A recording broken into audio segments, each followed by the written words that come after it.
Hello everyone, সবাইকে জানাই good morning. সবাই কেমন আছো? আশা করি সবাই ভীষণ ভালো আছো, আর আমিও কিন্তু তোমাদের ভালোবাসা আশীর্বাদে বেশ ভালো আছি।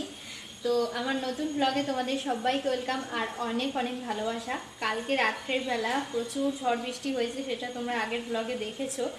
তো সকাল সকাল আজকে রান্না বসিয়ে দিয়েছি, কারণ আজকে অনেকটাই সকালে উঠেছি, প্রায় ওই 7টা নাগাদ।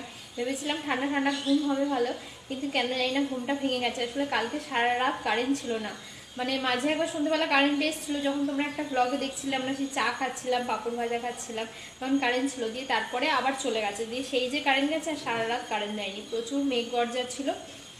যাই হোক, সেই জন্য মানে কেন জানি না ঘুমটা হচ্ছিল না, প্রচণ্ড মেঘ ডাক ছিল।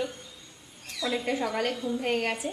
আর ঠান্ডা ঠান্ডা ওয়েদার, আজকে বেশ রান্নাটাও বেশ আনন্দের সাথে করছি, কারণ দুদিন গরমে প্রচুর কষ্ট হয়েছে। কটা দিন রান্না একদমই করতে পারছিলাম না, একদম বেশ ঠান্ডা আমেজে আজকে সমস্ত কাজকর্ম আস্তে আস্তে সারছি। রান্না অলরেডি বসিয়ে দিয়েছি, ওই যে রান্নাঘরে রান্না হচ্ছে, কড়াইয়ে বসিয়েছি পটল আলুর তরকারি, আর প্রেশারেও একটু মসুর ডাল সেদ্ধ বসিয়েছি। তো যাই হোক, রান্নাবান্না কমপ্লিট করি, পরে আবার তোমাদের সঙ্গে কথা বলবো। চলো, সবাইকে এখনকার মতো দেখা।